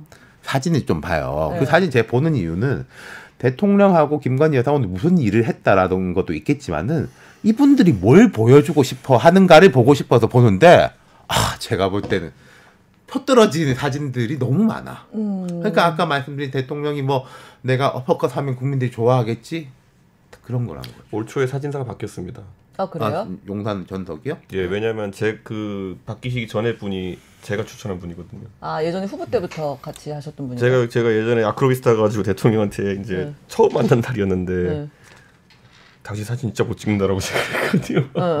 정말 사진 진짜 못 찍는다. 왜냐면 그때 페이스북 하고 이럴 때인데 사진 진짜 이상한 것만 올라오는 것 같으니까 사진을 좀 제대로 된 분이랑 같이 일하시는 게 어떻겠냐 해서 원래 이명박 대통령 사진사였다가 유승민 의원 우리 바른정당 바른미래당 시절에 사진을 찍으시다가 제가 오세훈 시장 캠프에 추천해가지고 오세훈 시장 쪽 사진을 찍으시다가 이제 선거 끝나가지고 그때 딱 이제 일을 하실 수 있는 분이 있었는데 그분은 이제 근데 되게 대통령이 보고 사진 좋아했어요. 근데 하다가 이제 최근에 이제 올 초에 이제 교체가 됐는데 그 뒤에 사진 컨셉이 좀 이상한 것 같아요. 그러니까 김건희 여사 그 왜 되게 오랜만에 등장했을 때도 약간 모델 같이 등장해가지고 조금 약간 다들 찍는 게 첫째요. 두 번째는 아까 말했듯이 정치적 함의를 담아가지고 그러니까 골라서 또 이게 올리는 거란 말이죠. 왜 이런 걸 골랐지? 그러니까 찍은 것도 찍은 건데 사진 선택이 약간 좀 의아한. 아니 요즘 보니까 그 포토샵 같은 것도 보면요. AI 있는 거 AI 포토샵이 되거든요. 요즘 포토샵이나 이런 데 보면은 되게 잘 만들어주거든요. 근데 원하는 이미지를 좀 잘 연출할 수 있을 텐데 희한하게 아까 말했던 것처럼 좀 제가 봤을 때 보도용으로 적절하지 않은 사진들만 뽑아가지고 올리는 것 같다. 그러니까 이게 대중정치인이라는 게 결국 대중 사랑을 받아야 되는데 지지율도 뭐 다 연동돼 있고 그런데 그 대중 스타들이 가수들이 그러잖아요. 자기가 부르고 싶은 노래하고 대중이 듣고 싶은 노래하고 약간 좀 다르거든요. 그 가수들이 얼마나 지겹게 그 노래를 부르겠어요. 그렇지만 아니 내가 만약 이문세 팬이라고 봐요. 그럼 집에서 맨날 CD도 들을 거고 공연 갈 때도 그 들으면서 갔을 텐데 우리가 아는 그 노래 부르라는 거지 모르는 노래 말고 그거 부르라는 거 아니겠어요. 그러니까 그런 거 아니고 신곡을 발표해서 할 때는 정말 내가 진짜 완전 놀라게 해주겠다. 뭐 이런 게 아니면 저는 이제 그런 면에서 대통령이 지금 그 대통령에 대해서 기대하고 있는 국민들의 반응, 뭐 이렇게 기대 이거하고 굉장히 지금 괴리가 있는 거예요. 그거는 문제가 확실히 정무수석실과 홍보수석실의 문제죠. 6월 6일 말씀하신 좋은 말이고 저는 저한테 물어본다면 지지율을 뭐 한 5% 끌어올리는 방법. 내일 5% 끌어올리는 방법은 말 못하겠는데 2달 후에 5% 끌어올리는 방법은 이야기할 수 있을 것 같아요. 지금부터 쌓으면 돼요. 예를 들어서 표시가 안 나더라도 하나 뭐든지 하면은 축적되면 분명히 효과가 나타납니다. 그렇죠. 뭐 하나라도 얘기해 주세요. 저는 이런 거 저는 이거 제가 하나 딱 그냥 얘기하자면 술 마시는 거 좋아하거든요, 대통령이. 술 드세요. 그런데 술을 누구랑 먹냐가 제일 중요한 거예요. 저는 예를 들어 우리가 삼국지 게임 같은 걸 옛날에 어릴 때 보면은 사람마다 주특기가 있어요. 맞아요. 누구는 뭐 활쏘기, 멀리 쏘기 뭐 이런 게 있어요. 누구는 주호라는 특기가 있어요. 술 먹는 거예요. 그것도 그러니까 특기가 됩니까? 이 주호는 뭐냐면요. 이걸 쓰면은 뭐가 나오냐면은 이 사람은 가서 사람을 등용하면은 확률이 높아요. 매력도가 높은 거죠. 그러니까 술 잘 먹고 사람들이랑 잘 어울린다는 뜻이에요. 그러니까 이 주호 특기를 가진 사람들은 그걸 해야 되는 거예요. 그러니까 윤석열 대통령도 맨날 무슨 뭐 자기 술 친구 뭐 의원들 뭐 이름은 되게 그렇지만 그런 사람들 불러가지고 야 내가 오늘 뭐 했는데 말이야 내 자랑하러 부르는 게 아니라 가서 들으려고 사람 만나면요 진짜 사람 많아요 대한민국에. 진짜 그 가가지고 대통령 헬기 타고 다닐 수 있는데 어디든 1시간이면 갈 수 있거든요. 가가지고 매일 그냥 저녁에 의미 있는 사람들과 만나가지고 식사하고 술 먹는 것만으로도 분위기가 살아요. 자기 얘기하지 말고. 그렇죠. 듣고. 네, 저는 예를 들어 대통령이 가가지고 아니 뭐 경제 상황이 어려운데 뭐 노조 간부들이랑 오늘은 허심탄회하게 우리가 술 한잔 마시면서 노사관계에서 얘기하고 노동계에서 얘기한다 그러면은 기본적으로 아무리 그렇지 웃는 얼굴로 침 못 뱉어요 그 사람들이. 그렇게 하나씩 국정 현안을 풀어나가는데 주호 특기를 이용해도 되는 거예요. 맞아. 그게 술은 맛이 돼. 아니, 대통령이 노조 간부랑 술만 드신다? 저는 칭찬할 것 같아요. 방송 나가가지고. 아니 자기 특기를 그런 데 사용한다는데. 네. 대통령이 당선자 시절에 그런 이야기를 한 적이 있었어요. 제가 누구한테 들어가지고 조금 이렇구나 해서 좀 보태서 말했는데 그때 민주당 의원들이 좀 걱정을 했던 게 윤석열 대통령이 검찰 때부터 아는 사람들이 꽤 있지 않습니까? 대통령이 전화 와가지고 저녁 먹자 그러고 술 먹자 그러면 이거 어떡하냐. 거절할 수도 없고 큰일 났다. 이제 윤석열의 그 특유의 친화성으로 또 됐을 땐 기대치도 높고 이재명 대표는 그때 뭐 정치를 이제 앞으로 할 수 있겠냐 뭐 이런 시기였던 분위기인데 방금 말한 그 주호라는 게 연결되는 게 그런 부분인데 참 지금 생각하면 아쉽죠. 그리고 제가 2달 동안이라고 말을 했던 거는 방금 말한 대로 우리가 특별히 좋은 걸 찾는 건 어려워요. 석유 이런 거잖아요. 근데 안 좋은 걸 안 하는 건 좀 쉽거든요. 네. 그렇게 할 수 있죠. 아니 이게 주호로 해가지고 그런 장점이 들으면 괜찮은데 저도 이제 풍무로 들려온 거 보면 괴담 수준이에요. 무슨 누가 어디 뭐 술 먹고 그 유럽 갔을 때 어디 기업 회장이 술 먹고 엘리베이터 발견됐다 뭐 이런 거 거의 괴담 수준의 얘기만 들려오니까. 아니 그러니까 이제 대학 때도 안 하던. 그러니까 이게 뭐 많은 세계적인 학자들이 딱 분석해 보면. 사람들이 성공하는 거는 대체적으로 다 운이거든요. 운. 어느 날에 태어났느냐, 부모가 누구냐, 장애를 태어났냐, 막 이런 건데, 그거를 발전시키는 거는 이제 실력이에요. 네. 그러니까, 우리 이제 이준석 의원도 이제 박근혜 대표가 이제 픽업해갖고 정치권에 들어가고, 뭐, 윤석열 대통령도 아주 우연히 들어왔는데, 그 운이죠. 운인데, 이게 계속 상승하느냐, 가라앉느냐라는 건 실력에 달린 거거든요. 그래서 뭐 흔히 뭐 안나 카레나라는 소설에 이렇게 행복한 뭐 가정은 모두 비슷한 이유로 행복하고 불행한 가정은 다 다른 이유로 저마다 다른 이유로 불행하다 그러는데 성공한 기업과 성공한 정치는 좀 반대예요. 성공한 사람들은 다 저마다 다른 이유로 성공했지만 실패하는 사람들은 다 비슷한 이유로 기업이나 정치는 실패하거든요. 그게 뭐냐면 자기가 잘하는 걸 가지고 싸우지 않고 잘 못하는 걸 가지고 하려고 그러거든요. 그러니까 제가 본 윤 대통령도 본인이 갖고 있는 정말 그 장점 그걸 가지고 승부를 봐야 되는데 자기가 어색하고 잘 못하는 거를 가지고 승부를 보려고 그러면서 점점 어려워지고 있는 거예요. 세상의 어려움이라는 게 2가지 종류가 있거든요. 뭐 어려운 수학 문제, 뭐 컴퓨터 코딩, 의학적인 막 비밀을 하는 어려움이 있는 것이고 일찍 일어나야지, 술 안 먹어야지, 운동해야지 하는 식의 이제 실천의 어려움이 있는데 제가 생각할 때는 압도적으로 후자가 어려워요. 근데 후자는 의지와 노력으로 할 수 있잖아요. 네. 전자를 뭐 어떻게 합니까? 내가 안 되는데. 근데 자꾸 후자로 승부하려고 하는 게 아니라 전자로 가려고 하는 것 같아요. 대통령이 뭐 어려운 거 뭐 수학 문제 뭐 없어? 노벨상 받을 만한 새로운 기술 없어?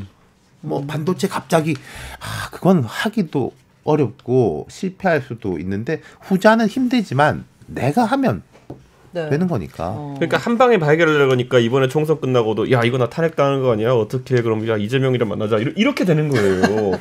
자꾸 한 방을 노린다. 한 방에 그러니까 제가 저 같으면요 그 안에 정무를 저한테 한다 그러면요 저 같으면 그 순방 많이 다닐 때 그냥 전 국민에게 천명하면 되는 겁니다. 순방단에 무조건 여당 의원 5명, 야당 의원 5명 함께 가겠습니다. 그 지역에 맞게 특화된 이력을 갖고 있는 야당 의원들 5분 모시겠습니다. 네. 해가지고.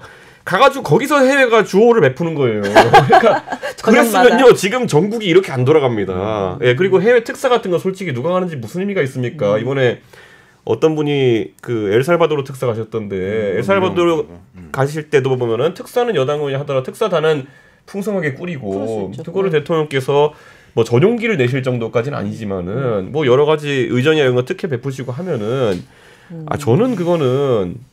당연히 그거는 여야 관계가 조금씩 풀릴 수밖에 없는 거거든요.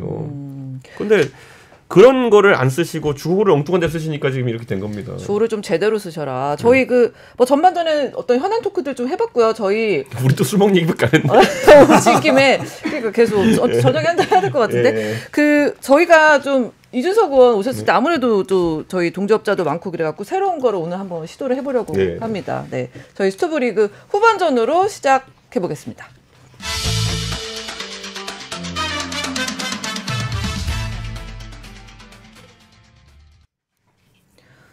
잘 될지 모르겠는데요. 이게 이제 모래시계인데요. 10분짜리거든요. 그래서 예를 들면 정유미의 텐민이시면 저랑 이준석 의원만 얘기를 하는 거예요. 네, 나머지 분들은 뭐 댓글 구경도 하시고 그리고 저희 뭐 슈퍼챗 이런 것도 와 있어요. 돈도 막 들어오고. 그래요? 네.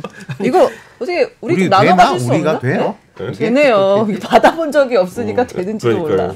네. 저한테 후원금이 들어와야 되는데 그러니까 뭐 저희도 같이 또 이렇게 같이 잘 되는 거니까. 그래서 10분 동안에는 제가 질문하고 이준석 의원님이 답변하시고 그다음에 이제 박성민 대표님이 제일 마지막에 하고 싶으시댔죠? 네, 그러면 저 이후에 이제 윤 실장님, 박성민 대표님 이렇게 하시고 이제 다시 이제 차례가 끝나면은 진행자인 제가 받는 걸로 하겠습니다. 그러면 시작을 해볼까요? 자, 이거 모래시계 간만에 써보네요. 자, 대통령 인기가 없다 보니까 난도 인기가 없어가지고 이준석 의원님은 나는 지금 어디 있습니까? 제 의원실에 그 앞에 서가에 책은 없고 그거만 하나 덜렁 있습니다. 그래요? 네. 직접 혹시 물도 천하람 의원처럼. 아니 원래 저한테 그 제안이 왔어요.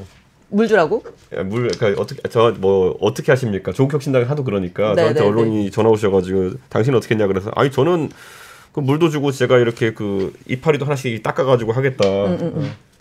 좋은 거 줬는데 그건 해야지 했더니만은 혹시 사진을 찍을 수 있냐 그러더라고요. 그래서 그건 아니다. 그래가지고 근데 그걸 제 생각에 똑같은 제안을 천하람 의원한테 한 것 같습니다. 그래서 천하람 의원은 받았다. 근데 이거 혹시 모르시는 분 계실까봐요. 2011년 12월로 시간을 돌려가지고 네이버 옛날 기사 검색하시면요.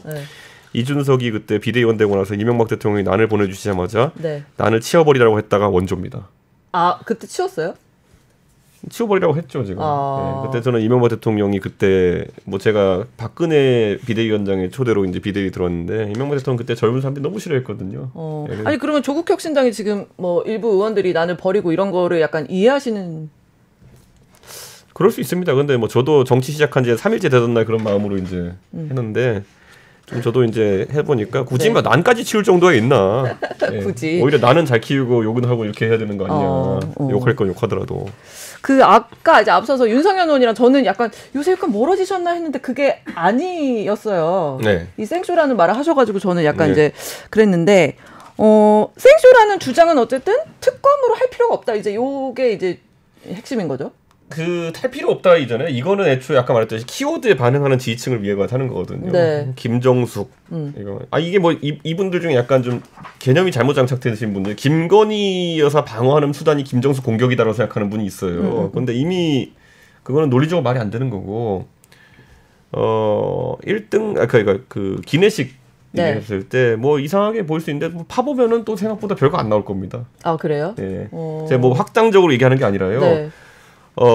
해외 순방 비용이라는 거는 까보면은 어느 정도 좀 나중에 이해할 만한 유도리들이 있는 경우가 있습니다. 아니 근데 사람들이 지금 30몇 명이 가서 어떻게 저 많은 식비를 다 쓰지? 약간 이게 지금 물음표인 거잖아요. 그러니까 이게 그 총액 중에서 어디를 뭐로 이제 항목을 나누냐의 문제잖아요. 그러니까 저는 제가 문재인 정부가 어떻게 돌아가는지 사정은 전혀 몰라가지고 제가 확단할 수 없지만은 대한항공이 진짜 용기가 있지 않는 한 과다 청구를 해가지고 대통령실을 벗겨먹으려고 할 가능성은 없다. 그렇겠죠. 진짜 용기가 있어가지고 거기 진짜 대통령실한테 우리가 뭐 한 원래보다 한 4-5천만 원 더 벗겨먹어야지 뭐 이런 생각하지 않았을 거다. 그래서 문재인 정부를 좀 사정을 더 잘하시는 분이 얘기해주면 좋겠다 이런 건데 그냥 제가 이건 전혀 재능 지식이 없는 상황 속에서 하는 거 보면 가서 뭐 거기 현지에서 쓸만한 뭐 일부 식품에 해당하는 것들을 미리 조달을 쓸 수도 있고 뭐 그거는 뭐 들여다볼 수는 있겠지만은 꼭 다 안 먹은 걸 수도 있다. 뭐 그런 건 뭐. 근데 이제 어쨌든 그러면서 이제 이번 정부의 순방 예산도 우리가 한번 봐보자 뭐 이런 식의 주장을 하셨잖아요. 그러니까 제가 그래서 이제 윤석열 정부에게 곤란한 난제를 던졌잖아요. 예를 들어서 가서 이제 우선 우리 주지의 사실이 뭐냐면 유럽에 출장 가셨을 때 대통령과 이렇게 뭐 기업인들이 주호 스킬을 발동해가지고 주호 스킬. 그래서 왜 해외 갔으면 해외에 있는 사람들이랑 마셔야 되는데 우리끼리 마셨는지 모르겠지만은 하여튼 오랜만에 해외 나간 김에 주호 스킬을 발동해가지고 뭐 기업 회장 몇 분이 발견되면 안 될 곳이 발견됐다 뭐 이런 얘기도 나오는데 그런데 그렇다면 그 술값은 누가 냈을까 합리적인 의심입니다. 기업이 냈냐 대통령실이 냈냐. 1. 기업이 냈으면 뇌물. 2. 국민 세금으로 나갔으면은 아까 말한 똑같은 문제. 얼마 마셨는지 깔아. 그분들이 소맥만 마셨을 것 같지도 않거든요. 예. 뭐 그런 그렇겠죠. 그런 거 뭐 제 입장에서는 이런 식으로 그러니까 하나씩 이제 공격하기 시작하면은 네. 저야 뭐 야당 입장에서 문재인 정부도 윤석열 정부도 뭐 거침없이 비판할 수 있는 위치니까 이런 말 하는 거지만은 이거 시작하면은 뭐 제가 봤을 땐 윤석열 정부가 유리할 곳이 없습니다. 근데 이런 주장에 대해서 이제 그 배현진 의원이 뭐 이준석 의원의 실명을 언급하진 않았지만 이런 주장이 이제 또 멍청한 얘기다 이렇게. 그러니까 배현진 의원도 뭐 정보를 어디서 취획했는지 모르겠지만은 네. 김정숙 여사만 보고 가는 거겠죠. 근데 제가 여기서 멀리 봤을 때는 시작하면은 이거 내 생각에는 강철비가 이쪽에 떨어질 것 같은데. 오히려 여권을 분리할 수 있다. 누가 봐도 해외 순방 즐기시고 또 주호 스킬을 많이 발동시키는 분은 대통령인데 네. 이게 쏘면 어디로 날아들까 이게. 어쨌든 멍청한 얘기라는 거에는 뭐라고 반박하시는 거예요 지금? 저는 그래서 어제 배현진 의원 그거 올라온 뒤에 이준석 의원이 또 SNS를 올리지 않을까 저는 이제 약간 기다리고 있었는데 안 올리신 거죠 거기? 대응 안 하신 거죠? 배현진 의원이 요즘 조용하시다 갑자기 뭐 얘기하시는 이유가 있겠죠. 근데 그 의도가 뭔지 파악은 안 되지만은 네. 굳이 제가 동참해줄 이유는 없습니다. 여기에 말려들지 않겠다는. 지구당 부활에 대해서는 어떤 입장이세요? 지구당이요. 저랑 예전에 송영길 대표도 합의해가지고 뭐 지구당 부활 논의하자 이렇게 한 적이 있는데요. 네. 이거 하면 장단이 명확하거든요. 제가 다 넣고 말씀드릴게요. 이거 하면은 우선 정치적으로 개혁이냐 아니냐가 하나의 논란이고요. 네. 두 번째로는 국민의힘한 절대 불리한 제도입니다. 예. 불리해요? 왜냐하면 이게 뭐냐면요. 수도권 선거에서는 국민의힘 만약에 동네 사무실 펼쳐놓고 이렇게 한다고 해서 크게 도움이 되지 않습니다. 수도권 유권자는 막 그렇게 사무실 차려놓고 가서 막 민원하고 이렇게 해서 뭐 그런 거 영향받지 않고 바람 타는. 바람 타는 선거는. 근데 영남은 철저하게 영향받습니다. 네. 영남은 사무실 차려놓으면은 어르신들 와가지고 이렇게 하고 하는데 그러면 영남의 의석은 절대 다수 갖고 있는 게 국민의힘인데 영남에다가 지구당 사무실을 펼쳐놓을 수 있게 해놓으면은 유리한 건 비국민의힘이거든요. 네. 저는 국민의힘에 지금 이제 한동훈 위원장 이걸 처음에 칼 들고 나왔는데 이게 유리한지 불리한 건지도 판단이 안 되는 것 같아요. 제가 그래서 처음 반박할 때 이게 개혁이냐 이렇게 얘기했지만은 오늘 스토브 리뷰 나온 김에 얘기해 주자면은 절대 불리한 제도입니다. 영남에서 이거는 국민의힘의 불리한 제도다. 국민의힘 의원들이 그 쌍수 들고 반대하는 이유가 뭐냐면요. 이거 해놓으세요. 왜냐면 국민의힘 의원들이 기본적으로 그 대민 스킬이 약해요. 네. 국민의힘 의원들이 영남 의원들도 보통 관료 출신이거나 아니면 국민의힘 의원 제가 옛날에 말했는지 모르겠지만 국민의힘 의원들이 여당 의원들이 딱 가서 그 영남에 출마하잖아요. 그러면은 TK 같은 경우 옛날 같으면 분위기가 청와대 출신은 비서관 이상급 아니면은 뭐 차관 이상급 정부 이 정도 돼야지만이 이제 동네 사람들이 그래 출마할 만하지 이렇게 받아주는 분위기예요. 네. 자네가 그러니까 관복으로 따지면은 빨간색인가 파란색인가를 따지는 사람들이에요. 그러니까 빨간색 입은 사람들이 보통 가 출마할 수 있는 데가 거기고 그러면은 고관 대작이 가는 곳이에요. 근데 고관 대작이 기본적으로 뭐냐면은 지역구 빡빡 끼는 스타일들이 아니거든요. 근데 이제 그럼 그거를 어디한테 깨지느냐? 부산에 가보면은 민주당에 그거 하는 분들이 좀 있어요. 전재수, 박재호 이런 분들. 네네. 이런 분들이 그걸 진짜 하는 거예요. 그러니까 이분들이 그걸 돌파해내기 위한 지역에 빡빡 기어가지고 하는 거거든요. 근데 TK에도 이제 그런 거 할 수 있게 장을 열어주면은 저는 이건 국민의힘이 절대 불리한 제도다. 근데 이걸 자기한테 불리한 제도를 셀프로 하겠다는 건 뭐냐 이런 생각인 거죠. 한동훈 전 위원장 얘기하셨는데 전당대회에 나올 것 같다고 보시죠? 그러니까 저는 한동훈 위원장도 보면은 이제 그 약간 이제 정치 처음 이제 진입하시면은 그 창고에 있는 약간 오랜 기간 동안 계속 회자되던 것들 약간 드래곤볼 모기 하듯이 이거 모아가지고 공약 만드시는 분들 있거든요.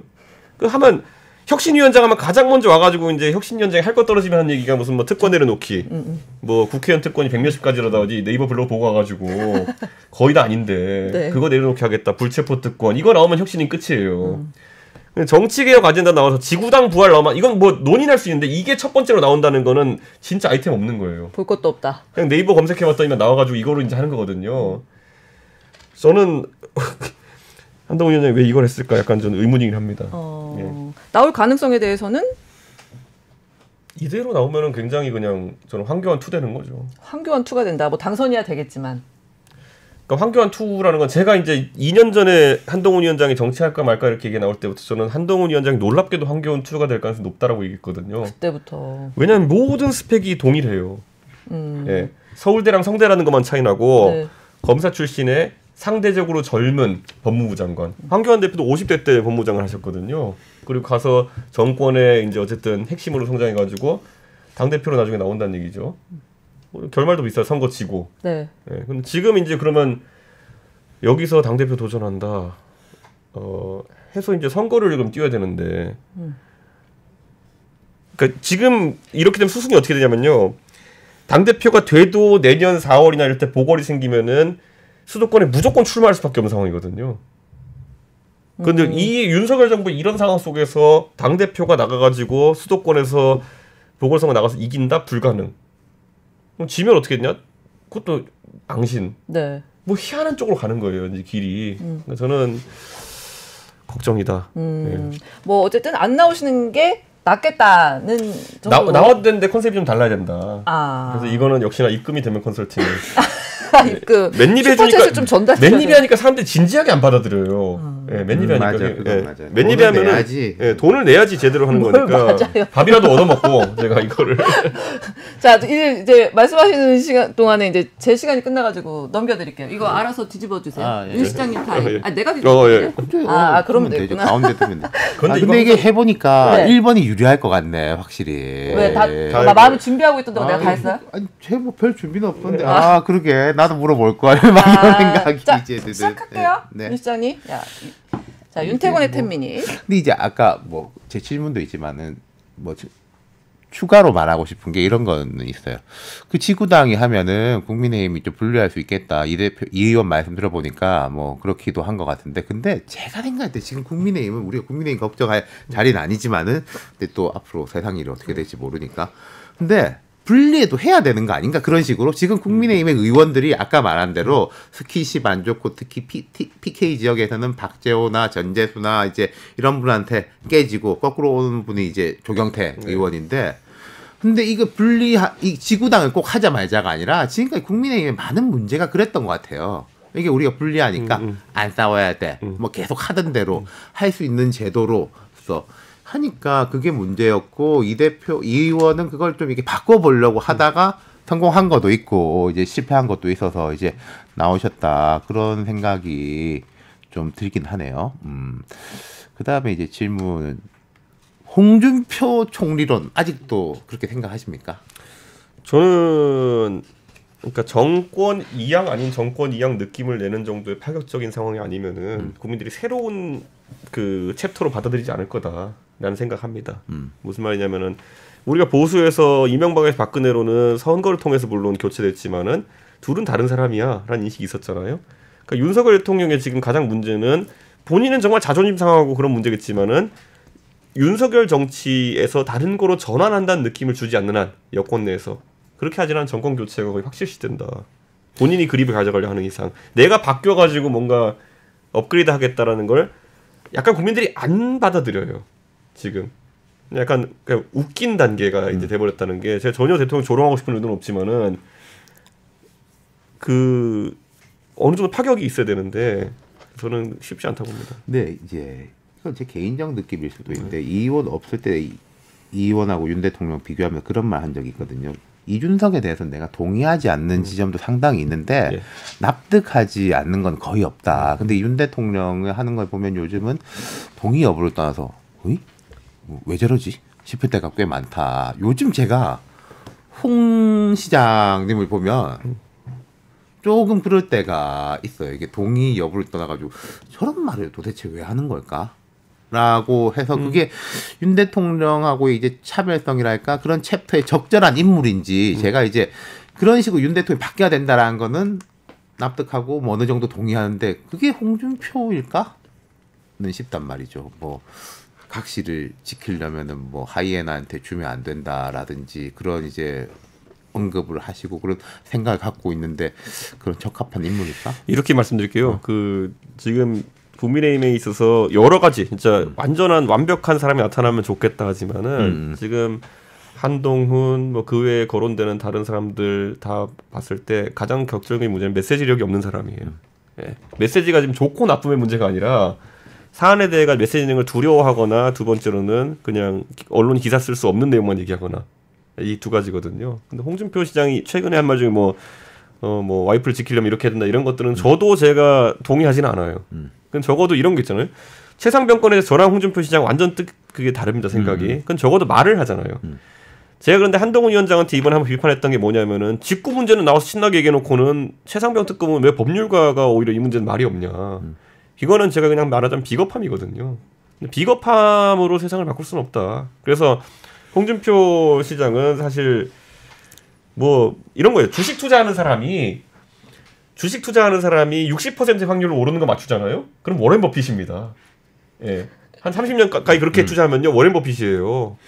그런데 마찬가지로 정치하는 사람도 100% 맞는 말만 하려고 하는 사람은 애초에 말을 못 합니다. 주식 투자하는 사람이 100% 오르는 것만 투자하려고 그러면은 돈을 못 넣거든요. 홍준표 시장은 어쨌든 돈은 계속 넣는 사람입니다. 그게 제가 이 이야기를 물어본 이유 중에 하나가 홍 시장이 내가 동의해서 납득가는 하나의 큰 프레임은 있어요. 이준석에게 계속 러브콜을 보내는 것은 내가 홍준표 시장으로 그렇게 생각할 수 있을 것 같아. 나는 이 보수 쪽으로 딱 먹고 네가 이게 옛날 윤석열 했던 것처럼 젊은 쪽 뭐 이 수도권을 하면은 무조건 되는 거 아니냐. 그리고 나는 뭐 누구처럼 배신 안 하고 잘 해줄게. 라는 게 그냥 뭐 될지 안 될지 모르겠지만 뭐 되게 쉬운 1 더하기 1은 2니까 이거는 뭐 나쁜 전략이라고 할 수 없는 건데 너무 근데 뭐 뻔히 보이는 전략이긴 하죠. 거기에 대해 가지고 그러면은 자 우리가 상대방의 이제 수를 뻔히 보이는데도 뻔한 수인데 나도 괜찮아라고 하면 그 수에 같이 이제 뭐 넘어가준다라기보다 손을 잡는 건데 그럼 이게 홍준표 입장에서는 그게 딱 뻔히 보이는 수인데 이준석 입장에서는 어때요? 뭐 제 거니까 제가 입금 갖고 공개할 건 아니지만은 이거는 어쨌든 뭐 저도 생각이 있죠. 근데 적어도 보수 진영의 가장 큰 문제는 뭐냐면 지금 결국에는 대통령과 대통령의 뭐 옛날 윤핵관이라 표현했지만은 거의 국회 출장소 같이 행동하는 사람들이 있다는 건데 홍준표 대표는 희한한 메시지 구조를 갖고 있어요. 대통령은 잘 안 깝니다. 근데 대통령의 그 출장소격인 사람들은 신나게 깝니다. 저는 그 부분에 있어가지고는 홍준표 대표가 그 출장소격에 비겁하거나 아니면은 능력이 없는 사람들을 까는 거에 대해서는 저와 같은 배에 탄 거죠. 그 부분에 있어서 메시지는 저희가 비슷한 결을 많이 내다 보니까 같은 배를 탄 거 아니냐라는 얘기가 많이 나오는 거죠. 그러니까 같은 배인데 그 홍 시장의 전략은 저 같은 사람을 볼 때도 너무나 뻔히 이렇게 보이고 여기서 조금 더 확장해서 보면은 자 국민의힘 있는 사람들 입장에서는 정권을 재창출해야 되는 거고 민주당 입장에서는 정권 교체해야 되는 거고 이제 이 대표도 야당이니까 뭐 정권 교체 쪽이겠지만 조금 또 다른 프레임이 있는 건데 그러니까 이게 차기 대선에 대한 이제 어떤 지평을 가지고 있느냐 하고도 연결되는 거겠죠. 홍 시장의 그런 전략을 받을 거냐 안 받을 거냐. 저는 이렇게 YS와 이회창 정도의 그 결합도가 끊어진 상태의 그런 상황 아니면 이명박과 박근혜 정도의 결합도가 끊어진 상황이 아니라 그러면은 정권 교체 쪽으로 많이 힘이 실리죠. 네, 그렇기 때문에 저는 그 측면에서 바라보고 있는 거고 홍 시장을 제가 사석에서 한번 뵀을 때 그때 대구에 한번 제가 딴 일로 갈 일이 있었는데 잠깐 얘기할 기회가 있었는데 그 얘기는 했어요. 대한민국에서 탄핵 후에 그 탄핵된 정당 대선 후보해 본 사람은 홍준표가 유일합니다. 네, 그래서 그거는 그냥 그 후보되는 게 목적이 이상 하실 거 아니잖아요. 제가 그 얘기했어요. 근데 아마 그게 홍준표 시장의 솔직한 마음일 겁니다. 본인도 지금 이제 아주 어려운 게임을 하고 있는 거죠. 뭐냐면은 지금은 이회창과 김영삼, 박근혜와 이명박 정도의 관계가 아니면은 돌파할 방법이 없는데 반대로 그렇다고 탄핵이 돼버리면 곤란하다. 탄핵이 돼버리면 그거는 자기가 탄핵 때 대선 후보에 보니까 이거는 당선 가능성이 없다. 그렇기 때문에 그 어려운 줄타기 좀 하고 계시기 때문에 대통령은 그래도 어느 정도 받들어 주려고 하고 윤핵관은 신나게 까는 그런 모양새를 지속할 것 같다. 저는 그런데 거기서 저는 그쪽 팀의 이해관계는 아니지만은 윤핵관 까는 거에는 항상 진심이기 때문에. 네. 그래서 아니 요거는 핀트를 조금 더 제가 보충 질문을 하자면, 그러니까 이준석이 보는 이제 차기 대선은 이제 뭐 윤석열 대통령은 어쨌든 끝인 거잖아요. 이 끝이라는 게 뭐 정치적 끝이 아니라 임기가 끝나는 거고 전직 대통령이 되는 거고 정상적인 대선이 치러진다면은 그럼 이준석이 바라볼 때는 다음 대선은 좀 어떻게 돼야 될 것 같냐? 본인이 출마를 안 한다면. 저는 한동훈 위원장 얘기하시는 분들은 아까 황교안 투가 될 가능성이 높다라고 얘기했는데 그 길이 그대로라는 거. 그러니까 저는 만약에 지금 이 방송 보고 계신 어르신이 계시다고 한동훈 위원장을 지지하신다면은 실제 손자 손녀한테 한번 물어봤으면 좋겠어요. 예. 이게 한동훈 위원장과 윤석열 대통령의 결합도나 아니면 차이가 어느 정도로 생각하느냐. 그 유튜브도 찾아보시고 방송 많이 보시는 분들은 그래 지난번에 한동훈하고 윤석열이 이것 때문에 싸웠다더라 조금은 다르겠거니 이렇게 하실 수 있겠지만은 길거리 나가서 일반적인 사람 보면 검사 1과 검사 2예요. 예, 그냥 검사 1이 검사 2를 뽑았는데 어쩌다 틀어져가지고 검사 2가 조금 검사 1한테 대들었다 정도의 상황이거든요. 근데 이게 맨날 제가 뭐 하면서 느꼈냐면요. 제가 그렇게 막 친한 정의당 사람들 박원석 의원 포함해 다 만나면은요. 정의당이 왜 민주당과 다르고 진보당과 다른지를 저한테 거의 방송에 50% 할애해서 설명해요. 근데 저는 1도 관심이 없어요. 예. 진짜 1도 관심 없어요. 저 정도로 정치적으로 훈련된 사람도 그래 NLP 다른 거 알겠고 한데 1도 관심 없어요. 보수 쪽이나 중도 쪽인 사람 보면 그냥 비슷한 사람들인데 옷 색깔이 다르다 정도거든요.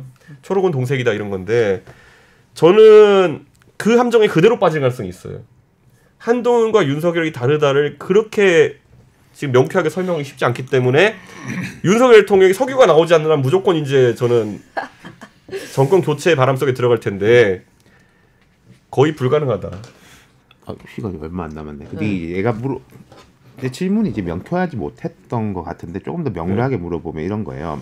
제가 자꾸 이걸 묻는 이유는 한동훈이나 홍준표에 대한 이야기가 아니라 이준석에 대한 이야기 듣고 싶어서인데 아까 정의당 말씀하셨으니까 처음에 민주노동당이 10석을 했을 때 어쨌든 그때는 이제 12년의 계획이 있었어요. 뭐 다음번에는 교섭단체가 되고 그다음 대선에 독자적으로 참여하고 그다음 3등하고 2등하고 1등 하겠다. 뭐 이런 식의 이게 있었는데 제가 궁금한 거는 이준석과 이제 개혁신당의 그때 이제 정의당 민주노동의 플랜 같은 그런 플랜을 좀 듣고 싶다는 거죠. 저는 우선 의석수가 이제 이번 22대 국회 내내 보궐선거가 좀 있을 텐데 계속 오르는 모습을 보여줘야 되고 개혁신당 여전히 캠페인 능력으로는 전국 단위 선거를 치를 재력이나 이런 건 없는 상황 속에서도 국지전에서는 어느 정도 성과를 낼 수 있다는 걸 이번에 화성 선거에 증명했다 이렇게 생각하고 결국에는 상승세가 유지돼야 된다.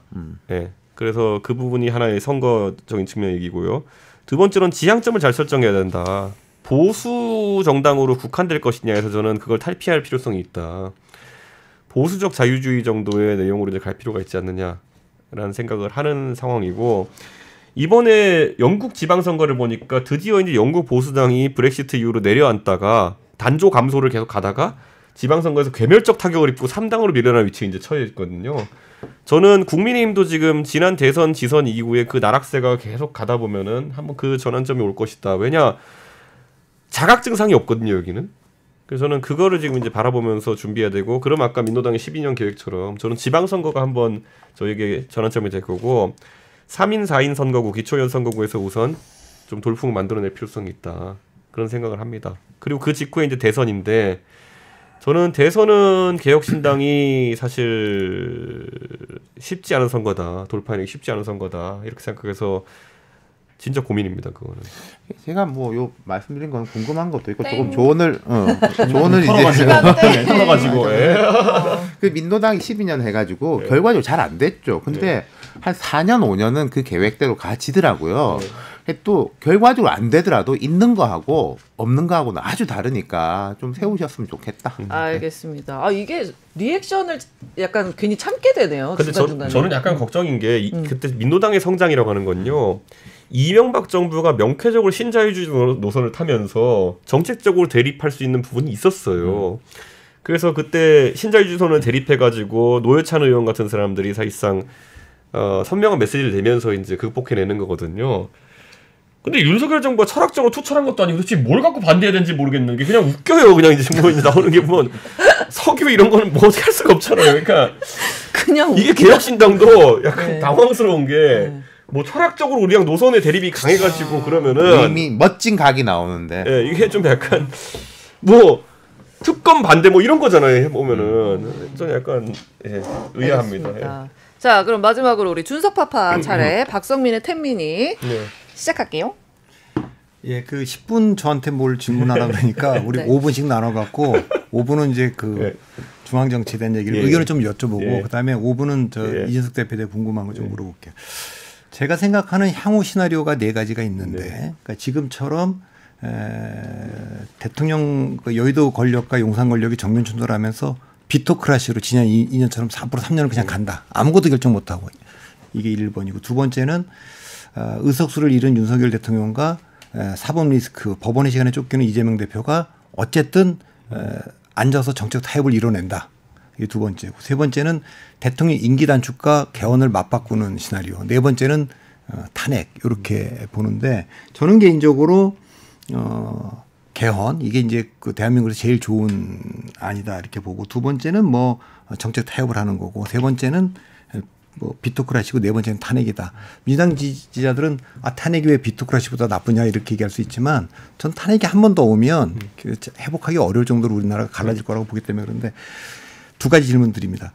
이준석 의원은 그 가능성 그리고 어느 게 우리를 위해서 개인적으로 좋은 순서라고 생각하시는지 가능성의 순서와 그 좋은 거의 순서를 조금 궁금하겠습니다. 저는 거의 확정적으로 윤석열 대통령이 이재명 대표에 굽힐 거라고 봅니다. 네, 그렇게 할 수밖에 없는 게 경험치에 따른 것인 게 사실 윤석열 대통령이 처음에 검찰총장이 되려고 된다고 이제 하마평 올랐을 때 요즘 민주당 의원들 만나면 맨날 그 얘기하시는데 그때 윤석열이 나한테 와서 무슨 말인지 아냐 블라블라블라 다 얘기해 주거든요. 윤석열 대통령은 어느 정도 목표가 서면은 수단과 방법을 가리지 않는 측면도 있어요. 그런데 그게 우리가 봤을 때는 강하게 몰아치는 그런 건 봤지만은 뒤에서는 숙이는 것도 잘합니다. 그럼 제가 네 가지 시나리오를 제시했는데 숙인다는 건 어떤 의미입니까? 네 가지 시나리오 중에는 타협이죠. 두 번째죠. 두 번째. 네, 그렇게 가는데 그래서 저는 사실 지난번에 이명박 함성득 그 회동이라고 하는 것의 실체에 대해서는 저는 그게 있었고 그게 실제 그 두 분의 주도가 있었다는 걸 생각하고 그래서 저는 그 두 분의 말씀이 대부분 맞다고 생각하는데 윤석열 대통령이 타협을 시도했다 보는 것이고 근데 타협의 내용이 꽤 파격적이었죠 보면은 이재명 대표가 불편하게 생각하시는 인물은 제가 비서실에 넣지 않겠다. 그러면 정진석 의원은 뭐가 되는 건지 모르겠지만은 근데 어쨌든 뭐 그런 걸로 봤을 때 윤석열 대통령 끝없이 타협을 시도하려 할 거다. 저는 그래서 왜냐하면 제가 제가 그 대선 때도 제가 이제 나 그러면 안 한다 이렇게 해버리면은요 막 밖에선 길길이 날뛰고 이래도 뒤로는 무슨 일이 일어난지 잘 알거든요 제가. 그렇기 때문에 아마 그 방향으로 갈 거고. 전망으로 이준석 의원이 좋아하는 그 바람 대한민국을 위해서 좋아하는 순서는 어떻습니까? 네 가지 시나리오 중. 저는 개헌이 첫 번째고요. 그다음에 비토크라시가 저는 가장 마지막이라 봅니다.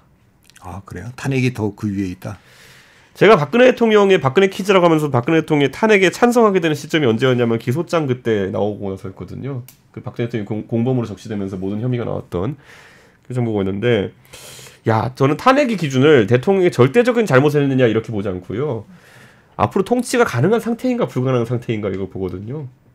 근데 저는 윤석열 대통령이 통치가 불가능한 상태가 됐다 그러면은 물론 탄핵이라는 거는 절차도 오래 걸리고 하기 때문에 대통령의 결단이라는 표현으로 저는 오히려 얘기하고 싶은데 물러나야 될 수도 있다. 오케이. 제가 이게 시간이 많지 않으니까 두 번째 아까 그 한동훈 위원장의 그 전망과 관련된 제 생각에도 한동훈 위원장이 그 선거를 구원투수로 나왔다가 115석인 정당을 108석을 만들었으니까 책임이 있고 그만뒀는데 지금 그 자리에 다시 나온다고 얘기하는 거는 재심이 묻겠다는 거 외에는 의미가 없지 않습니까? 나올 동력이 없는 선거인데 결국 대통령의 국정기조나 태도의 변화가 없고 당의 변화도 없으니까 그 상태에서 한동훈 책임론으로 몰고 가니까 나올 수 있는 동력은 지금 확보한 상태고 타이밍도 지금 나오면 저는 승산이 상당히 높다고 봅니다. 그건 결국 명분인데 명분을 만일에 하나 한동훈 의원이 저한테 물어보면 그 전당대회 안 나가시는 게 좋은데 나간다면 전 두 가지는 얘기하셔야 될 것 같다. 전 2027 대통령 선거 나가지 않습니다. 그리고 대통령 탄핵 민주당으로부터 그 윤석열 대통령 탄핵 이건 제가 동의할 무슨 일이 있으면 막습니다. 제가 하고 싶은 거는 다시는 민주당이 지지 않는 정당 만들려고 하는 겁니다. 그것만 하겠다. 만일 이렇게 나오면 승산이 있을까요? 정치적으로는 승산이 없고요. 그러니까 망하는 거죠 그냥 하면은 제 생각에 대표회도 할 게 없으니까. 두 번째로 그 선거에 전당대회에 국지적 승리라 그러면 할 수도 있겠죠.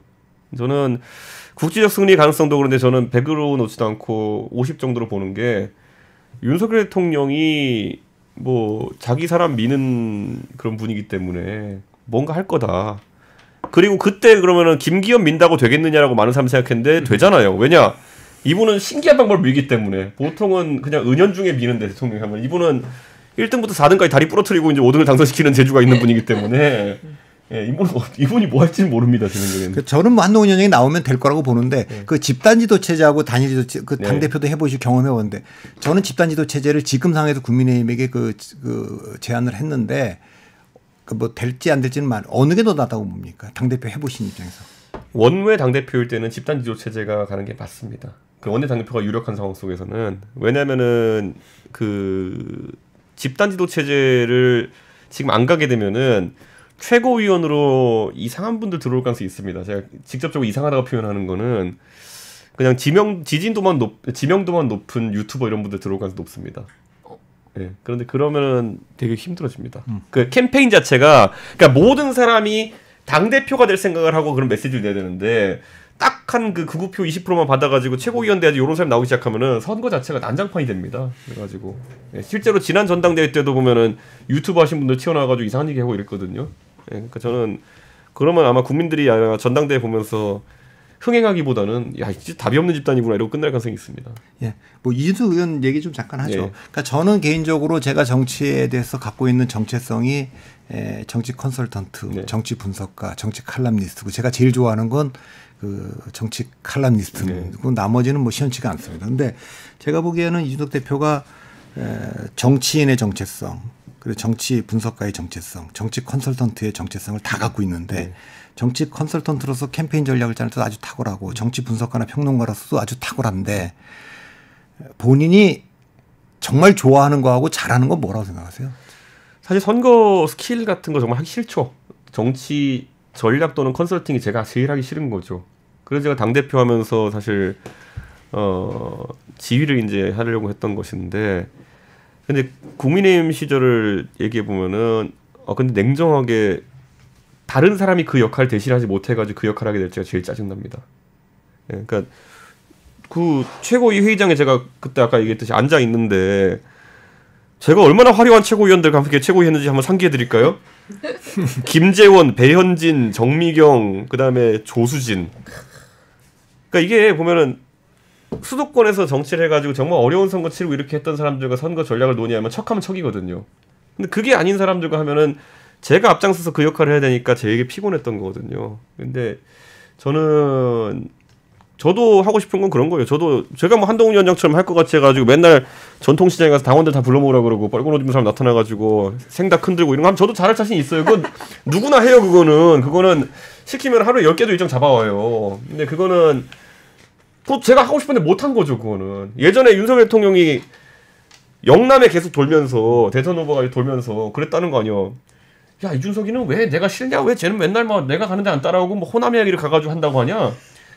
저라고 영남 돌면서 그냥 기분 내고 이렇게 하는 거 하기 싫었겠나요? 근데 선거 이기려면은 제가 대통령 후보가 안 가니까 호남 돌고 있어야 되는 건데.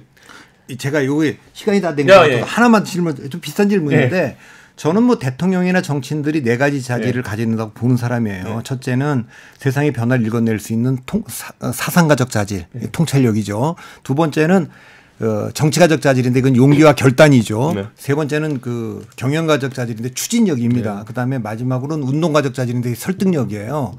이 네 가지 자질이 뭐 제가 대통령마다 평가를 다 하는데 그 네 사상가적 자질, 정치가적 자질, 경영가적 자질, 운동가적 자질. 이준석 의원은 그 뭐 좀 본인이 좀 그 되고 싶은 거 하고 혹은 또 좀 갖고 있는 거 약간만 평가하고 마지막 질문. 저는 철학은요.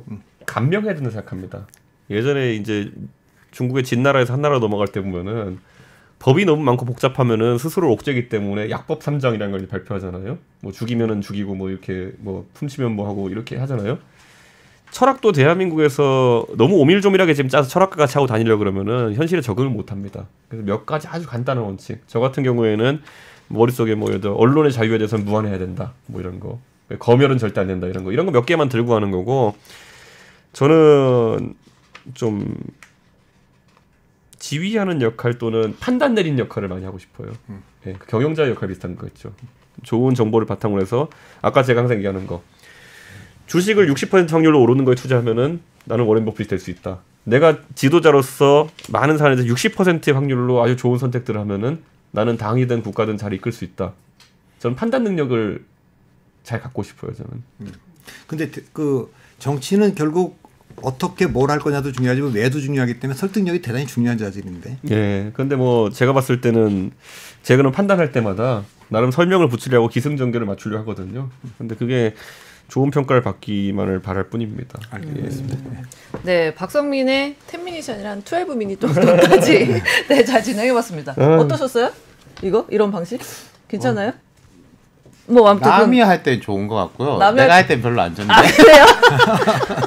아니 이제 처음 해보는 거야. 처음 해보는 거야. 다음번에 이 자리에 빨리 한동훈 위원장을 불러오시라니까요. 이거 지금 이준석 의원이 나왔기 때문에라도 첫 번째 시도라도 해보는 거예요. 우리도. 자, 이 자리에 와야 될 사람 한동훈, 이재명, 그리고 홍준표, 그러니까 유승민. 꼴꼴라도 와주세요 진짜. 예, 저는 솔직히 말하면 제가 한동훈 위원장 얘기 요즘 많이 하지만은 믿기지가 않은 게 제가 한 비대위원장은 4달 하고 나면 제가 뭐 평가할 얘기가 있을 줄 알았는데 어록이 없어요. 평가할 만한 자체가 없어요? 왜냐면 방송 같은 거 안 나오시잖아요. 예, 남는 건 뭐 동료시민 이런 거 그냥 생닭과 동료시민만 남았습니다. 제가 차마 베이비 토크라고 말 못하겠지만은 옛날에 박근혜 대통령이 그렇게 짧은 표현을 많이 하시니까 막 베이비 토크라고 했잖아요. 근데 한동훈 위원장은 예전에 어디 가서 강연하신 걸 보면 충분히 긴 말을 소화할 능력이 있는 분인데 왜 안 했을까? 그런 생각.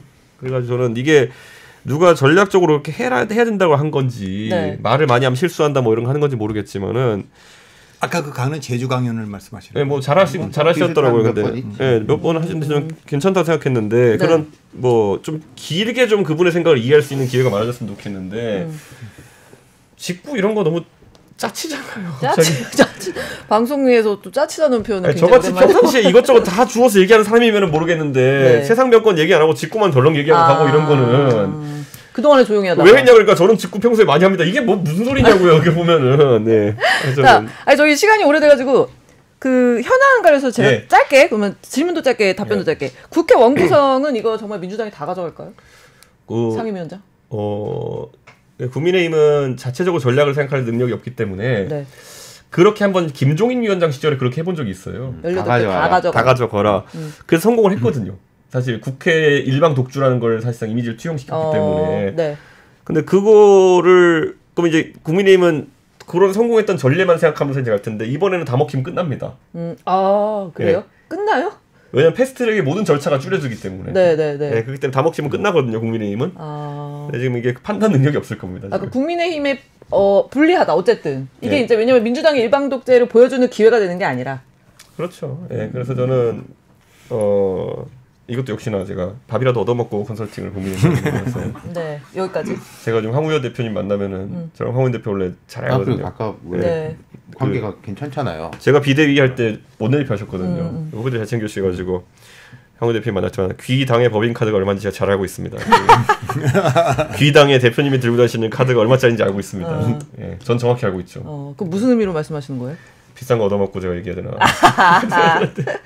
마지막으로 그 개혁신당은 뭐 장외 집회는 지금 참석 안 하고 계시는데 계속 거리로는 안 나가신다는 게 어떤 방침인가요? 저는 이제 장외 집회 성격은 두 가지가 명확하게 있죠. 최상병 특검은 철저하게 이제 정치적인 사안으로 이제 바뀌고 있는 상황이고 박정훈 대령 재판은 좀 다르고요.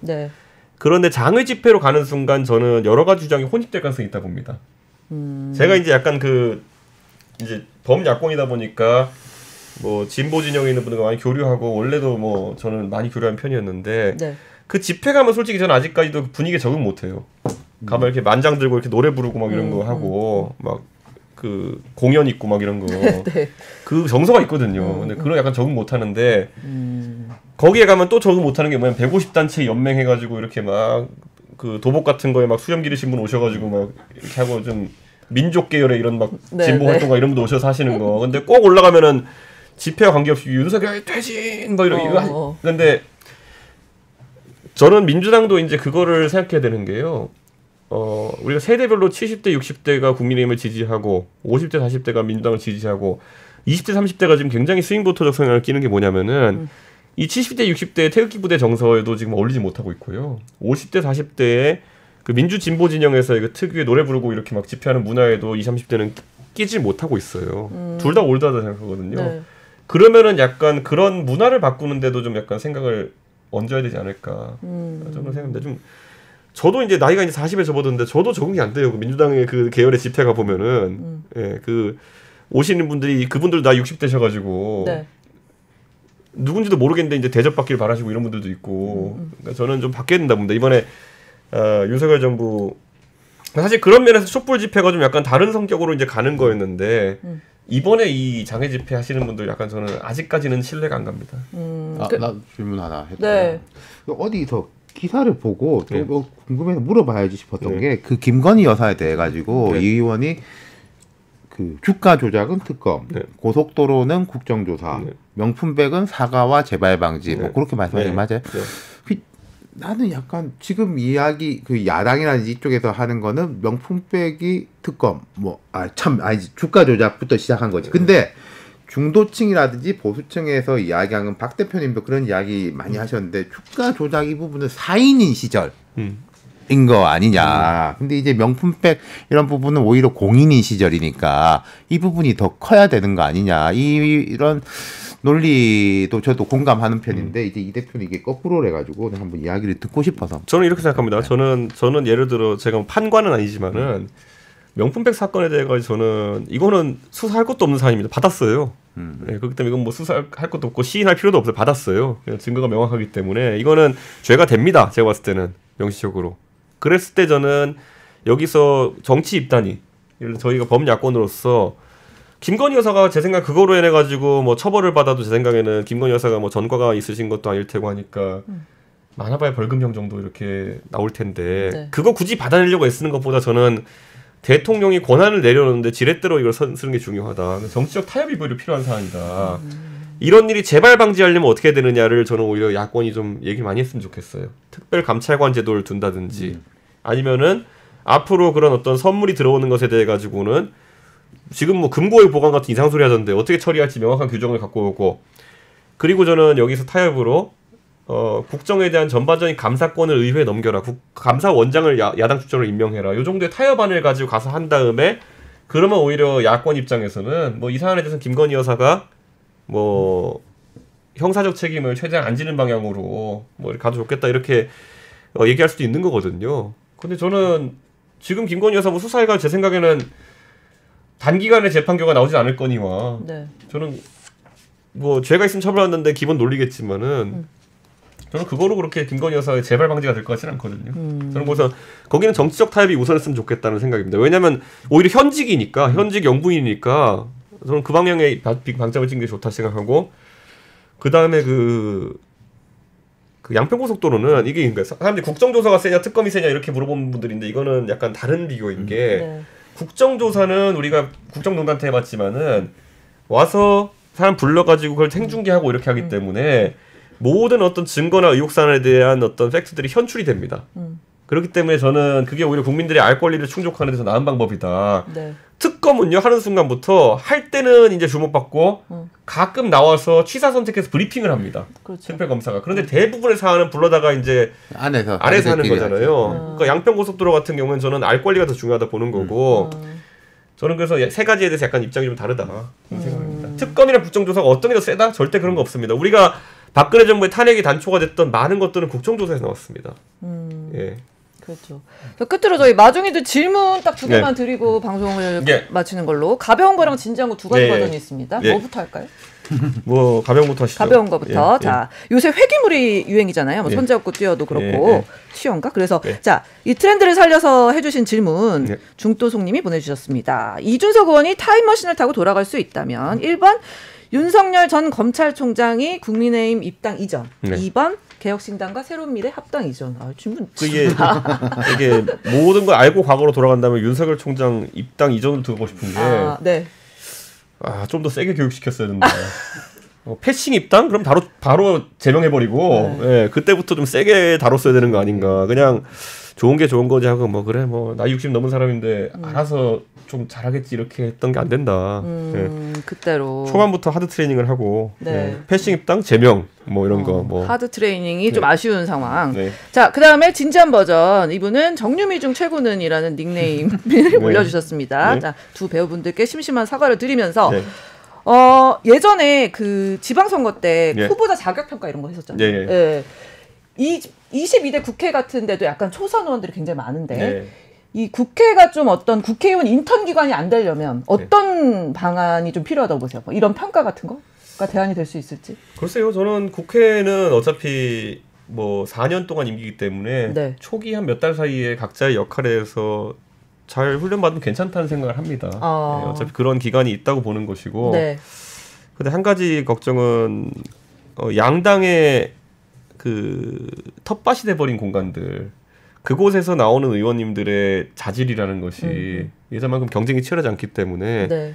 어떨까는 약간 궁금증은 있습니다. 그런데 여기서 더 이제 얘기하고 싶은 건 옛날에는 호남 25석, 그다음에 영남 60석이 텃밭을 불리니까 80석 정도가 텃밭이었거든요.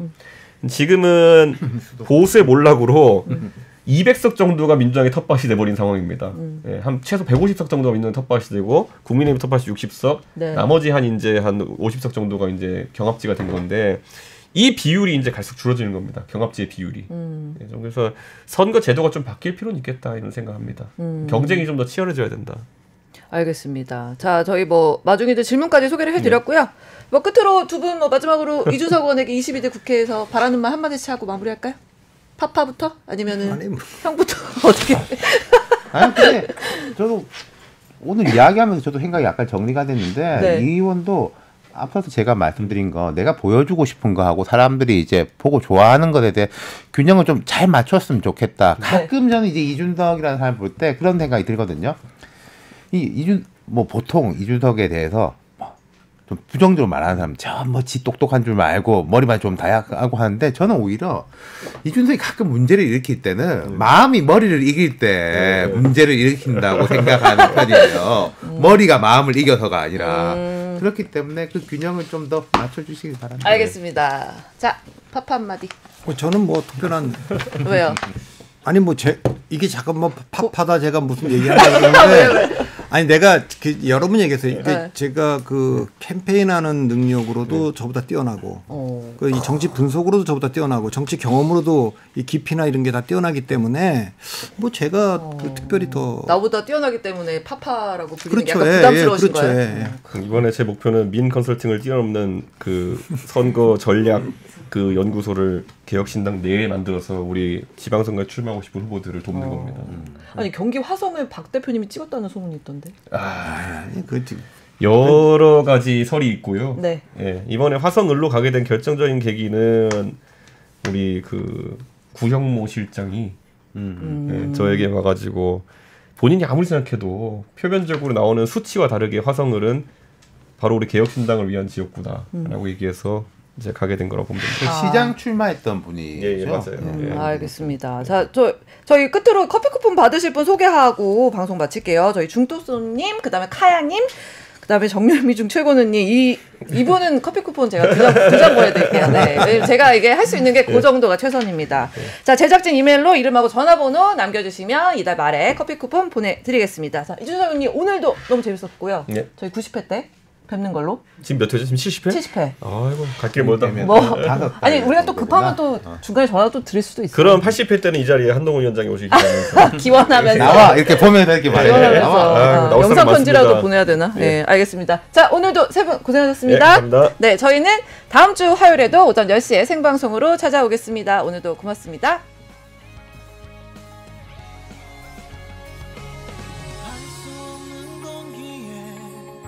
아득해져가는